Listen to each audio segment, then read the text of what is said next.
get into is anything that's security sensitive. That's why we had a conversation before our open public session here. But part of that perimeter fencing conversation, I'm going to draw back to a story or something that Erin reminds me periodically, and it's a saying that her father uses quite frequently, and that is, let's don't let the facts get in the way of a good story.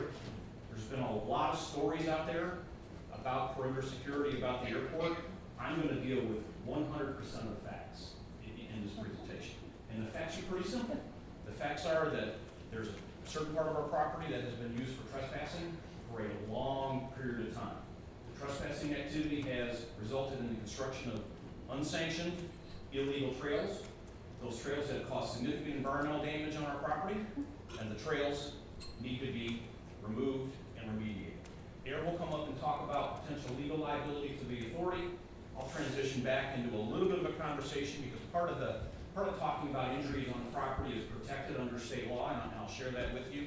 And then when I'm through with that, I'm going to go into detail about our phase 1 proposal that will fence off a certain part of airport property on the southeast boundary, about 8 miles of fence, walk you through the details of that, walk you through every single step that we've taken to date to put that project into place, what's coming in the future, and that's part of our schedule.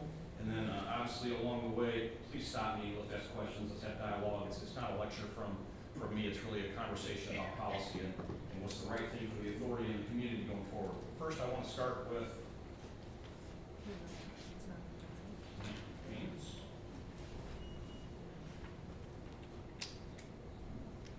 okay, Vision 2040.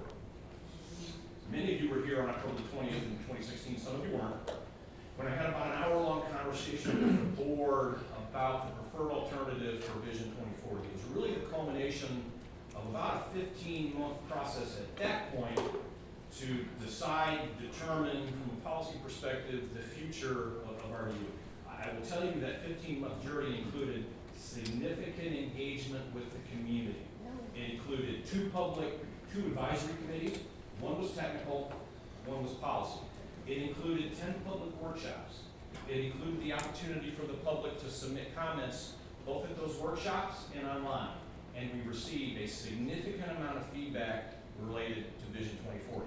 And the board approved, and it's somewhat inherent in this document, which was later used to develop our airport layout plan approved by the FAA, certain key things related to the future growth of this facility, and let me walk you through it. It includes a brand new runway, 5 left, 2 3 right, at 11,500 feet. It includes the necessity to use borrow material from various portions of the property that we've now identified preliminarily, and I'll point them out to you. It's this area here. We've identified as a borrow area. That's actually our primary borrow area because we believe we can get all the fill that we need from that location. That will be evaluated as part of the environmental process with the FAA. It included potentially looking at borrow material from here and other areas along the southeast boundary of the airport. That's specifically for runway 5 left, 2 3 right. As we continue to grow, and we are, we all know we're growing pretty dramatically, there's a need to expand parking. We've identified a plan for Park Economy 3 in this location. We have a need to develop rental car storage parking in this location. We have a need to improve the intersection of Aviation Parkway and National Guard Drive. We're starting to look at a potential perimeter road around the airport to get the congested part of this traffic and our customers a second access off the airport.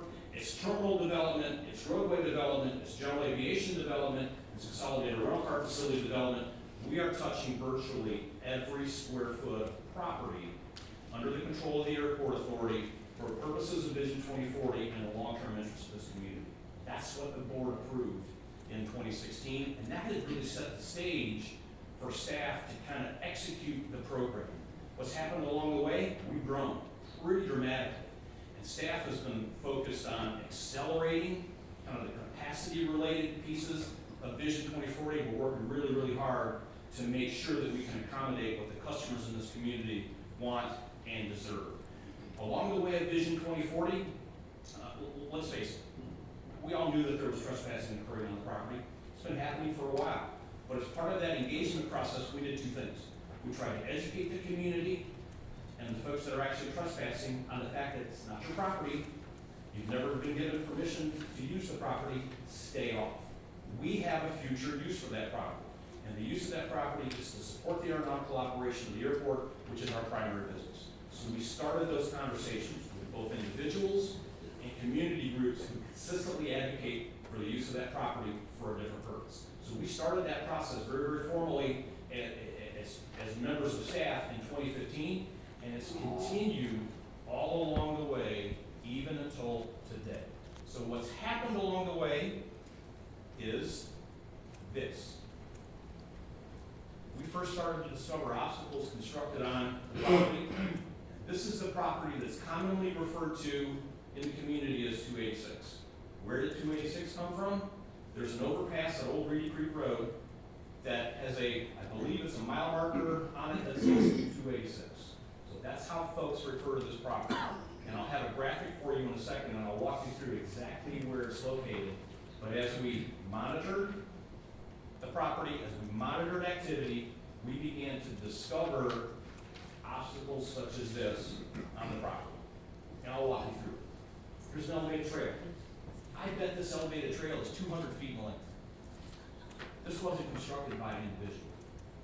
This was constructed by a group of individuals or organizations that were consistently, unlawfully trespassing on the property and decided to do with the property what they wanted to do with it. There are other things they put on the property. This is just one small example. This is a mannequin. I'm not going to read what it says, but I think it gives you a little bit of an idea of the sentiment of the trespassing community and the folks who want to use this property unlawfully. Just an example of other trails. And if you can see it through the woods, it's pretty extensive. It's widespread. There are bridges over multiple tributaries and streams throughout the property. Pretty extensive. And oh, by the way, there's signs. So why would somebody need a sign on property? It's because the trail network is so extensive that you got to give wayfinding to the folks who are hiking or biking on the property. So what we did in the summer of 17 is we started to catalog. We started to document the trails. John, if you pass that out to all the board members. This is difficult to see, but I'm going to walk you through it. Once you get it in front of you, I know you've got it on your iPad, but it may be a little bit easier to see kind of in a drawing. I'll draw your attention, and this is 286. So 286 borders Interstate 40. This is Lake Crabtree. And oh, by the way, let me take a pause. Lake Crabtree is part of RDU's property holdings. RDU leased the Lake Crabtree Park to Wake County. Wake County subsequently leased a portion of that park to a biking organization in the community.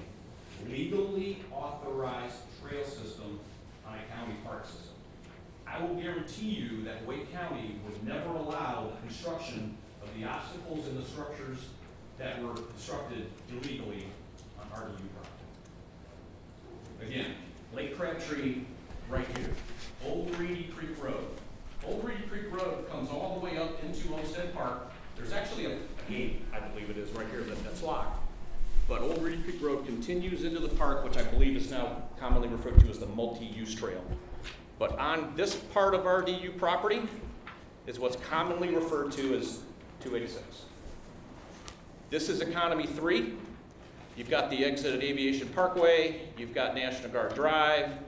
You've got where we're going to expand Economy 3, and it's kind of off the chart up over here is where we're going to build our remote runoff parking lot. And oh, by the way, today this is now being referred to as South 286, and this is being referred to as North 286, and I'll tell you why in a second as we kind of move through it. Oh, one more thing I missed.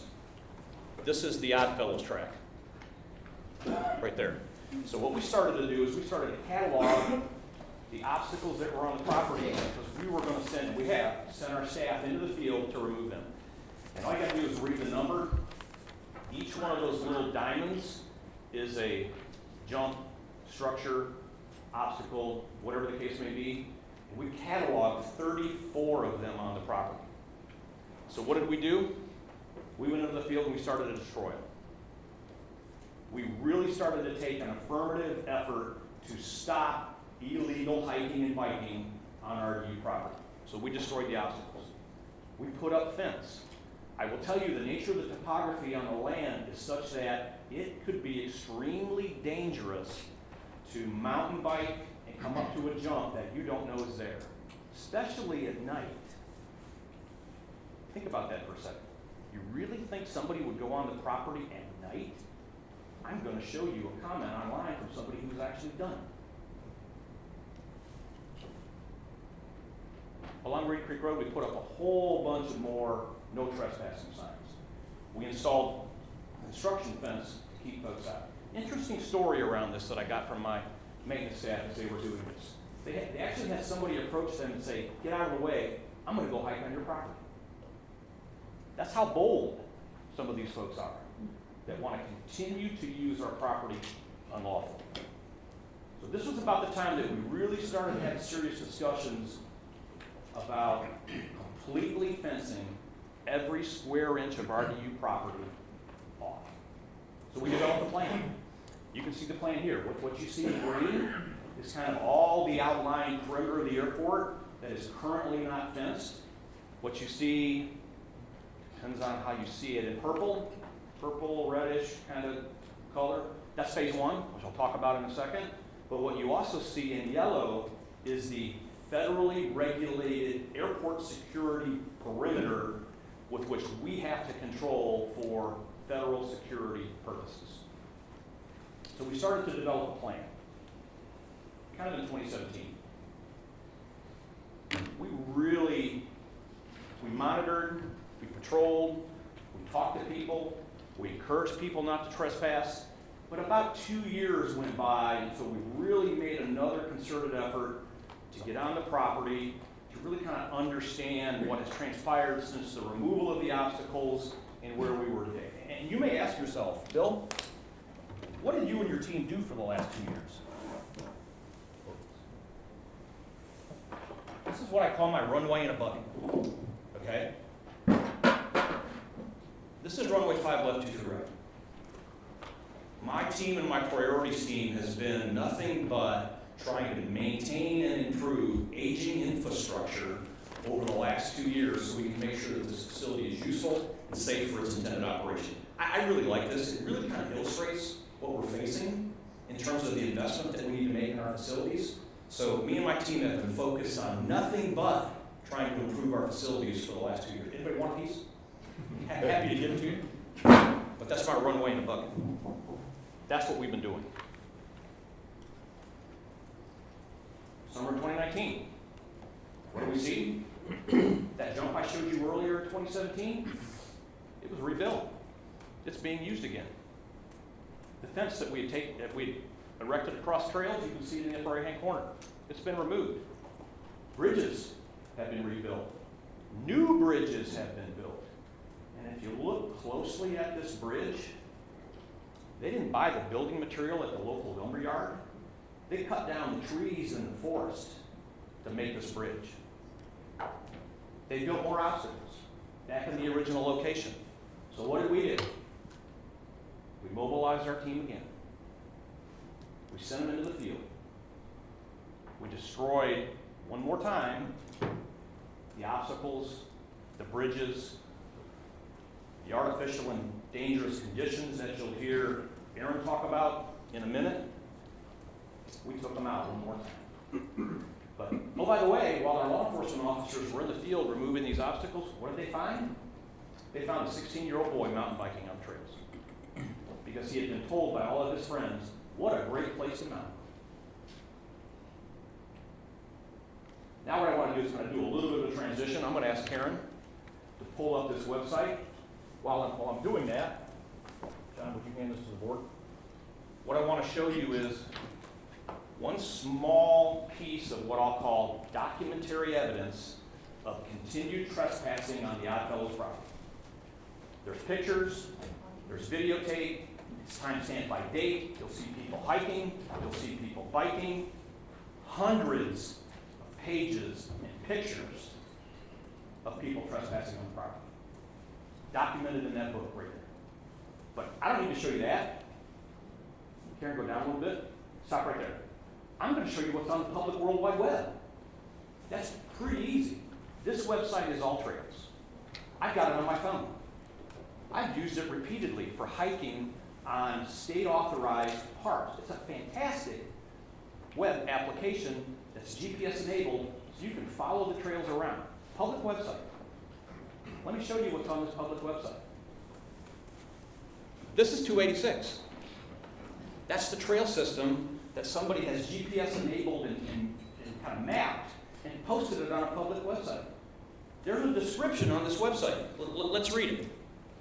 286 is a 15.1 mile moderately trafficked out and back trail located near Cary, North Carolina. On a public website. Cary, go down. Stop right there. People check in.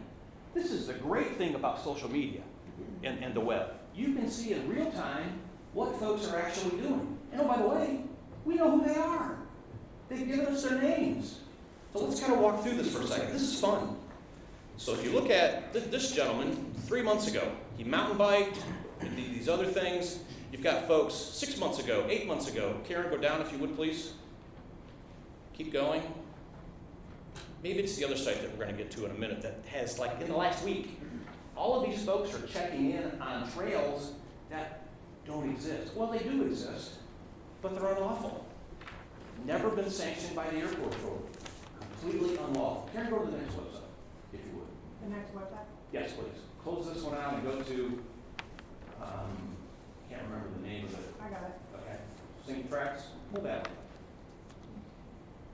Now, this one's interesting because you can actually post pictures on this website. Karen, if you'll go down a little bit, we'll just let the website kind of. So, remember that jump I showed you? Those are 3 mountain bikers standing there in the middle of the night. There's a bike. And there's the jump with the gentleman whose face is clearly on the camera. On the 286 parcel, advocating in an open environment for trespassing on RDU property. Karen, would you go down? Because folks post kind of comments on this website.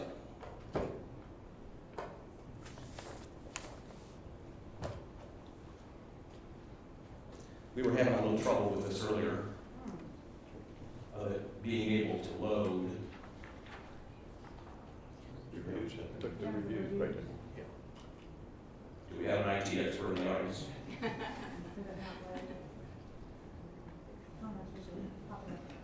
Well, while Bill's looking for that, or trying to figure that out, I'll just tell you what it is because I've looked at it plenty.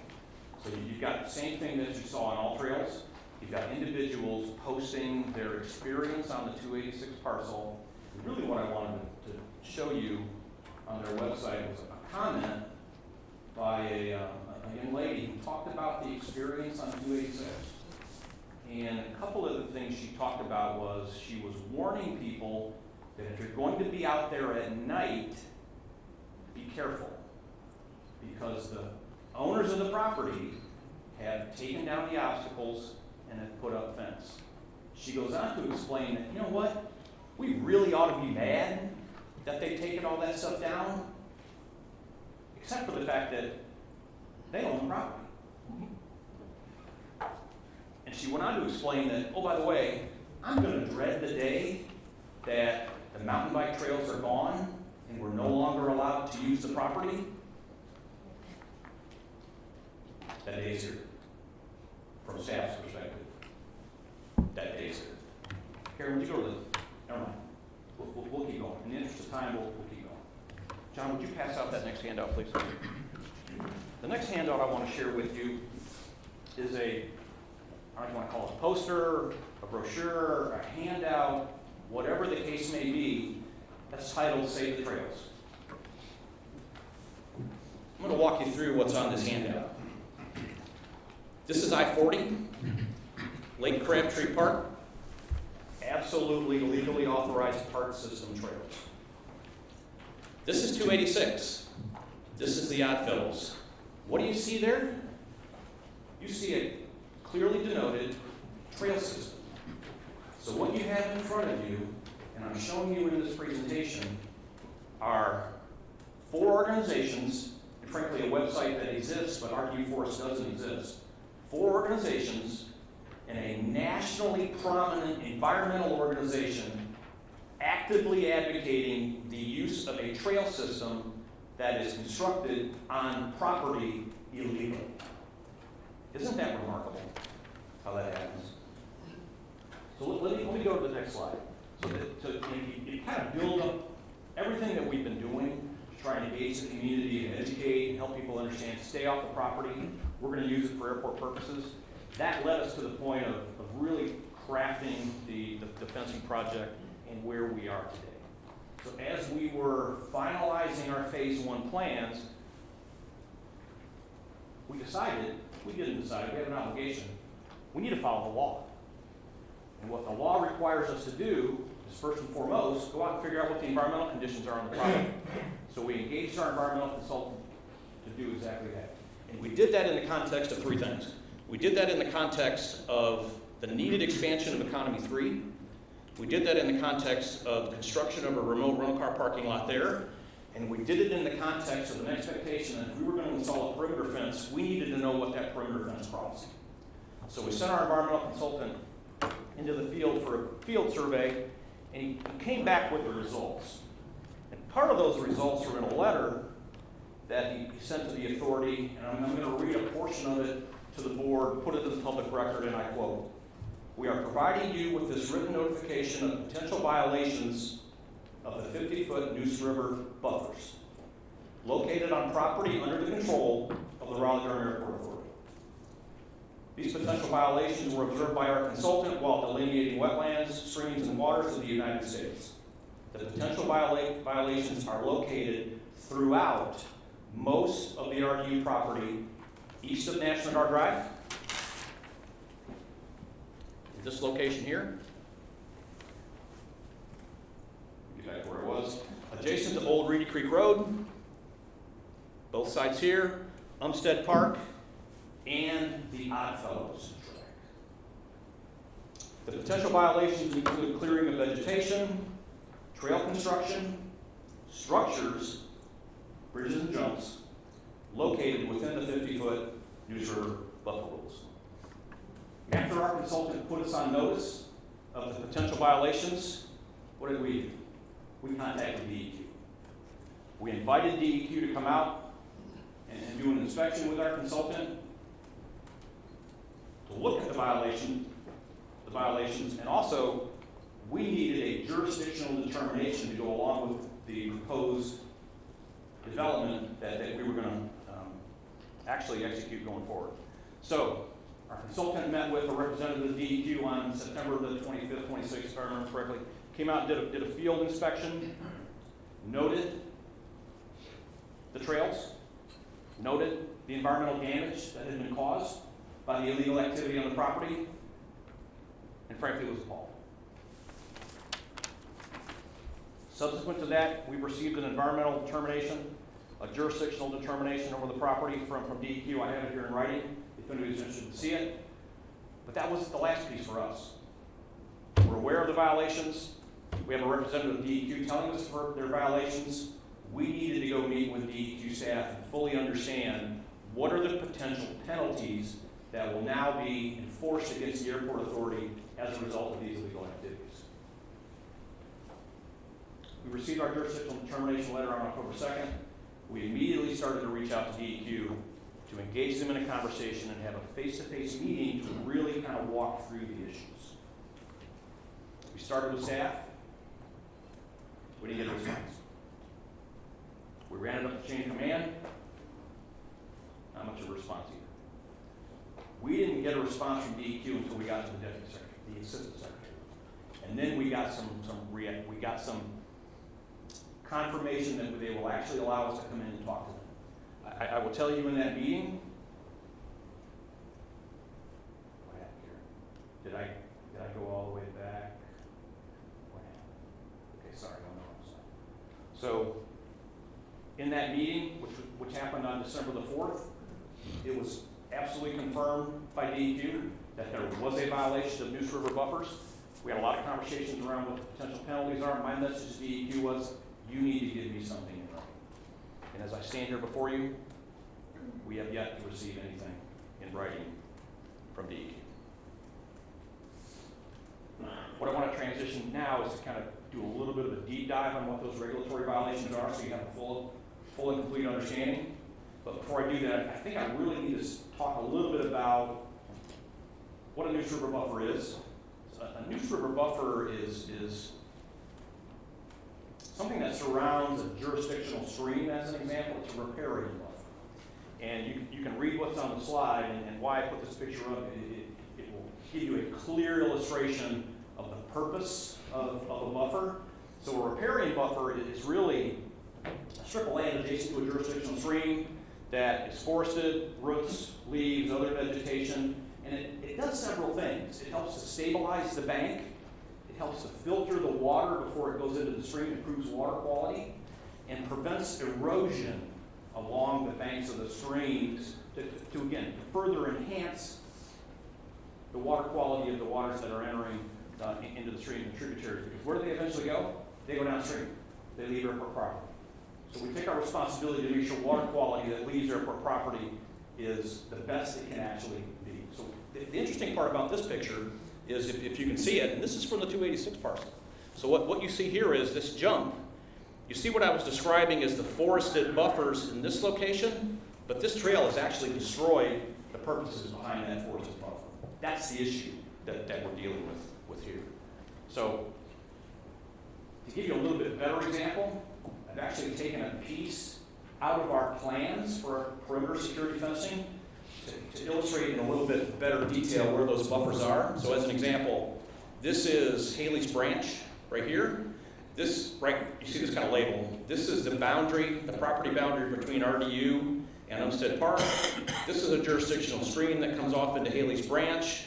You can see where our proposed fence is going to go outside the jurisdictional buffers, because we have an obligation to avoid and minimize impact to those buffers as much as practical. And what I'm illustrating for you in this graphic is we've absolutely done that.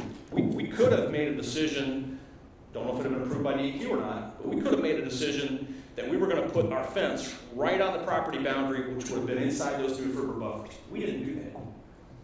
We said that's not the right thing to do. Let's get outside the buffers. Let's avoid and minimize our impacts to the extent that we can. Frankly, there are going to be some impacts because of the nature of the topography. We're going to have to cross certain stream segments. There's no way around it. But in doing so, we're going to minimize any harm that we cause to the extent practical. So on December the 4th, we gave a presentation to DEQ representatives. I'm going to walk you through what that is. It's really all pictures. So I'm just going to show you in pictures, facts, the damage to the buffers. So this one's pretty clear. So this is Haley's Branch. You can see right here, lower left-hand corner, what look like tire tracks. Yeah, those are the bikes that have been coming off the trail, actually going into Haley's Branch, a jurisdictional stream that's regulated. You can see here, same thing. Trail constructed in the Neuse River buffer that goes through a stream. Same thing.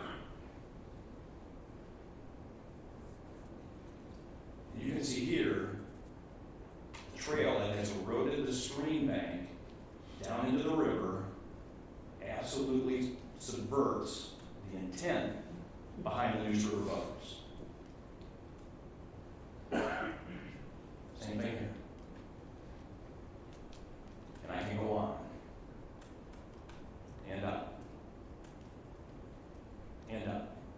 But I'm going to stop here, because there's something interesting in this photograph that's not self-evident unless you really know what you're looking at. Right here is a property boundary. To the left of that property boundary is Umstead State Farm. To the right of that property boundary is RDU property. There has been a consistent effort on the part of trespassers to construct trails on RDU property to avoid Umstead Park. And you know why? Because the park rangers are very, very active in enforcing the activity that occurs in Umstead State Park, as they should. Absolutely right. And there's another reason. Single track off-road mountain bike trails are not allowed in Umstead Park.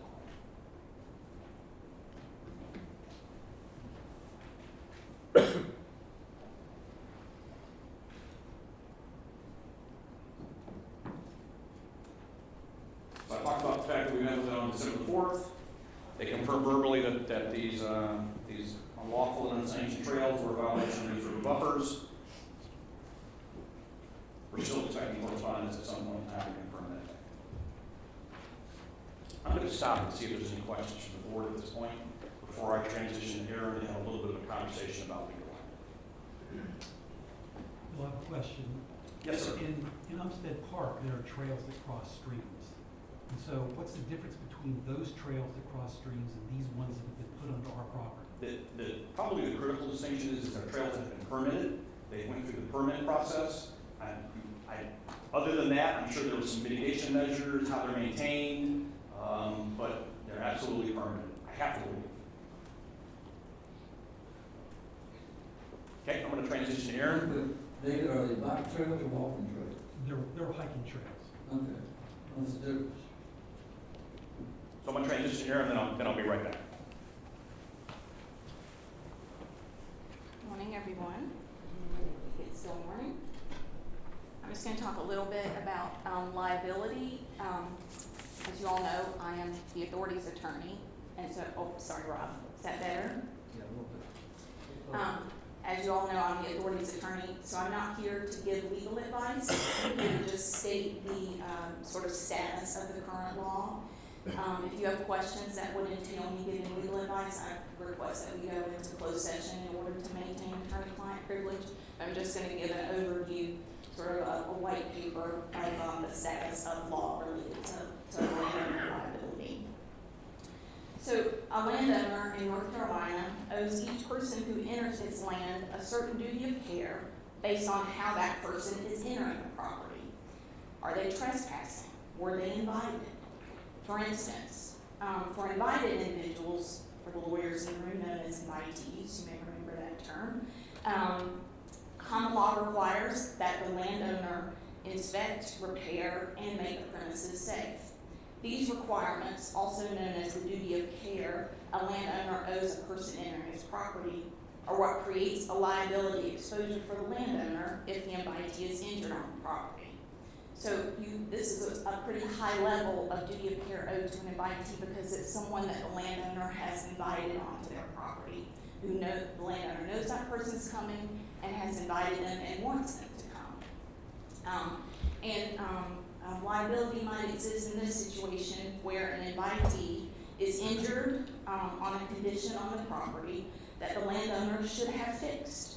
So the landowner may be liable because he invited that person onto the property with this unsafe condition.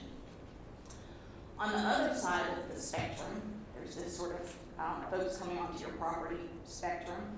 On one side is this invitee who gets a very high level of a high duty of care from the landowner. On the other side of the spectrum, you have a property owner who generally does not owe trespassers any duty of care because she has no reason to expect them to be on her property. In other words, North Carolina law generally provides limited protections for trespassers, and therefore a property owner also has limited liability exposure. Therefore, the property owner does not have to inspect, does not have to warn, does not have to protect trespassers from potentially harmful conditions on the property, mainly because the property owner doesn't know that the trespasser is on the property.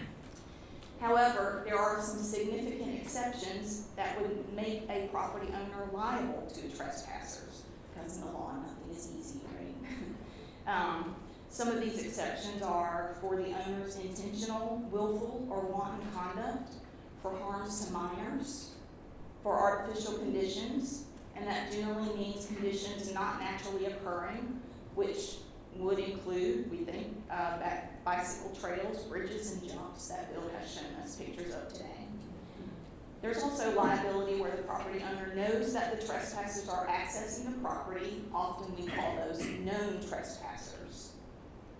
In that situation, trespassers who the property knows are accessing the property owner can no longer argue that their presence is a surprise, as I mentioned earlier. So even though they're trespassers, a property owner would still have a duty to warn for attractive nuisances and artificial or unusual hazards. And you can imagine this can create some significant liability exposure. So acknowledging that that liability exposure existed, North Carolina legislature attempted to sort of address some of that with a statute. That statute is, for any nerds in the room like me, Chapter 38A.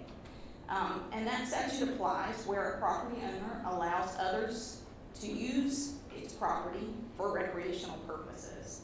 In that situation, North Carolina statutory law provides some limitations on liability exposure associated with that permitted recreational use when that use is occurring free of charge. Without this statute, the landowner could be liable for these recreational users either as invitees or as no trespassers. But the protection provided by this statute is not complete. So the statute establishes that the duty of care owed and that sort of associated liability created to permitted recreational users is the same as if they were regular, unknown trespassers under the common law. And we talked about that already, right? What duty of care is owed to trespassers. That was in the first slide, but I've included those exceptions here to remind us of them in the third bullet there. Remember, those exceptions are,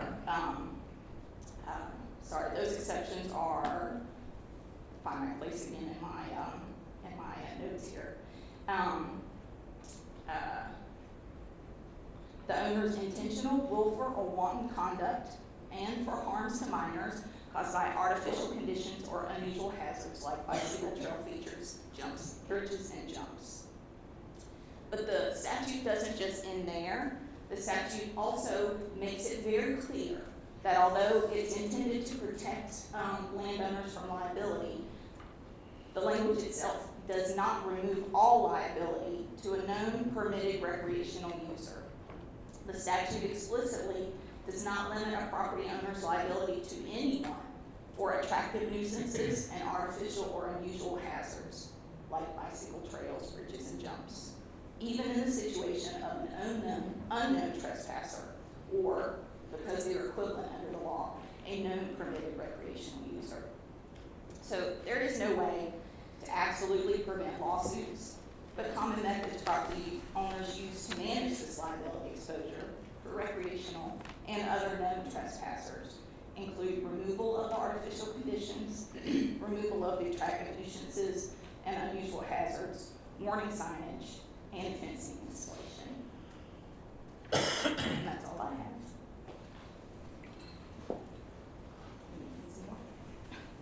Thanks, Aaron. How about if I stop again and see if there's any questions for Aaron before I move on? Hearing none, okay, I'm gonna keep going. So, absolutely the right time for me to talk about it in the context of what Aaron just presented in terms of legal liability when we find it. We'll talk a little bit about one specific instance of an injury on the property, and there have been several. I suspect that there are probably a lot more than we know about because of the nature of the illegal activity that's been occurring. But before I read this, I want to share with you one thing. Pursuant to North Carolina General Statute Section 143-518, records of EMS providers, which we could fit within that definition, are strictly confidential. So we're prohibited by law from releasing those records. So I worked with Aaron to kind of develop a statement, and I'm going to read it verbatim to give you a sense for the nature and extent of an injury on the property and the risk of the exposure for future instances. There have been 2 critical incidents on airport property in the last couple of years where authority emergency personnel were contacted and asked to help locate and move an injured person who had been trespassing on airport property by biking on the trails, as you've seen in the pictures today. Under North Carolina law, these medical details and records are strictly confidential and cannot be made public. However, I can tell you these incidents each involved individuals that sustained severe, potentially life-altering injuries that could have easily been fatal. And their families and friends were anxious to get them treatment. Completely understand. Let me talk about the most recent incident of illegal activity on the property. This is specific to iPhones. So law enforcement officers were called to the scene of a group of individuals who decided to camp overnight on the iPhones property. They decided to have a fire in a forested area. It's pretty dry. Imagine if that fire would have got out of hand. Who would have been responsible? During the response, law enforcement officers got a consent from the individuals to search their vehicles and property. They discovered illegal drugs, one of which was taken into custody, and the other 3 were issued trespass violations. One small example of an injury and unlawful activity on the property. This is the location of where the injury occurred that I read to you. And if you study that for a second, it's in a location that's really difficult for our emergency responders to access. So what you set up a situation where you have somebody that we need to respond and help while we put our first responders in a situation where they could be injured themselves. All right, let me get into the details of phase 1 of the project. So I kind of laid out in the beginning kind of our big picture conceptual plan of what we want to do on every single perimeter of RDU property that exists today. But we focused our areas in phase 1. And the focus of those areas in phase 1 are along Reedy Creek Road, it's Oddfellows, it's a 286 parcel, both north and south. And I'm going to talk about 286 north here in a second to stop the trespassing from occurring. So one of the first things we do is we do a boundary survey, because what we don't want to have happen is put our fence in a location that's on somebody else's property. We absolutely don't want to do that. So the best thing to do is to hire a surveyor, we did it, and do a complete boundary survey. And we use that boundary survey to incorporate into our plan specifications and put our project out on the street for bid, which I'll talk about in a second. But along the way of conducting a property survey, complete boundary survey, yeah, there's an encroachment. Old Reedy Creek Road, multi-use trail, encroaches upon a small sliver of RDU property in this location. Now I will tell you, we absolutely have no intention of cutting off access to Umstead Park. But what we do have on our plans and specs is fencing along our property boundary. Okay? Remember I told you that I can say about 286 north? Interestingly enough, and if you remember, I kind of walked you through where Old Reedy Creek Road was. You know, there's a gate there that we can't get past. We periodically patrol Reedy Creek Road to make sure folks aren't getting on the property. Well, there's a piece of Old Reedy Creek Road that we can't get to. And that piece of Old Reedy Creek Road is right there. There's a pretty heavily used trail access point onto RDU property that occurs in that location right there that gives access to what is now in the community commonly referred to as North 286. That's where they're accessing property, and we have no way to stop it. It's a beautiful area. This is actually the road. And the park system has done a fantastic job of maintaining this area, putting up picnic tables. Well, what a great place to enjoy with your family. The trail itself starts right here. It goes right up this road, it goes right into RDU property. So here's kind of what our fence is going to look like. One thing that you'll know pretty clearly, or be able to see pretty clearly, is what we described kind of graphically as RDU property, kind of that triangle. We made the decision early on as staff that we were going to recommend a 10-foot buffer between property line and where we're going to begin our clearing. I'm going to tell you why we need to clear here in a second. But we wanted to try and maintain a 10-foot vegetative buffer between where we're going to clear and maintain and our property boundary. We're going to clear a 30-foot wide strip of property on RDU property and put a 6-foot high 3-strand barbed wire chain link fence right in the middle of it. And you may ask, why does it really need to be that wide? And while I'm talking about it, I'm going to show you a little bit different graphic. So this is kind of a top-down view of what this is going to look like. Why do we need that large of a kind of a cleared area around our fence? Many different reasons. Not the least of which is we will put together a patrol plan to patrol this property frequently. Based on the history that we see, and I've shared with you today, we fully expect that fence will be cut, fence will be knocked down, trespassing will continue, and we're going to have to manage it. There's no question. That's the first one. Second point is we need to maintain. We've got to get our equipment in there to be able to use bush hog, use something that's useful for us to be able to get in there and maintain it. And the second thing is, because of the remote nature of where this is located, we need to get emergency response equipment in there if we need to get it in there. And it's got to be wide enough to allow us to do that on both sides of the fence. So one more time, I kind of want to show you this graphic. This was earlier on that I showed you that was outside of the Neuse River buffers. But as I stand here before you, we bid the project. I'll show you the schedule in a second. Board hasn't awarded it. I really don't have a project until you do that. And only when you do that will we begin formal consultation with the environmental resource agencies to submit a permit. That's our normal process. But what we're already doing, based on the information that we have, is we're doing refinements. We're talking about minimize and avoid. We're going to continue to refine what we've got with our design engineers and environmental consultants to minimize the impact of the environment to the extent practical. We do not anticipate any impacts to stream or wetlands from our perimeter fence activity. We do anticipate needing a certificate of authorization from the Department of Water Resources to actually erect our fence in some minimal parts of the buffer itself. So let me talk about schedule. We put it out on the street kind of early to mid-November. We took bids on December the 12th. Our contractor is in the process of developing their contract documents.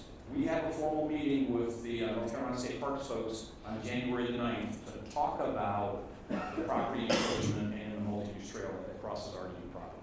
Staff fully intends to bring a recommendation back to the board to award this contract on January the 20th. And again, it'll only be at that point in time that I've got a real project and we can move forward that we will submit permit applications, those that are necessary, to be able to proceed with the project. But I will tell you, staff fully intends to proceed with the project immediately in those areas that don't require a permit.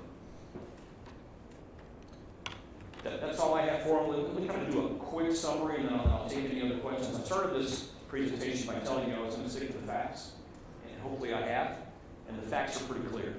The facts are trespassing is continuing. Trespassing activity has created significant environmental damage that we're now responsible for correcting. That trespassing has caused artificial conditions on the property that place the authority in a pretty high level of risk of exposure to potential legal liability. Frankly, I'm surprised we haven't seen that. Okay? And the last fact is, yes, we have a project out on the street. Yes, we're going to move forward, and staff will be back next month to recommend to the board that we absolutely do that. So thank you. Sorry it was long. Sorry it was impassioned. Staff feels really strong about moving forward with this because, quite frankly, we need to stop the illegal activity on the site. Thank you, and I'll take any questions.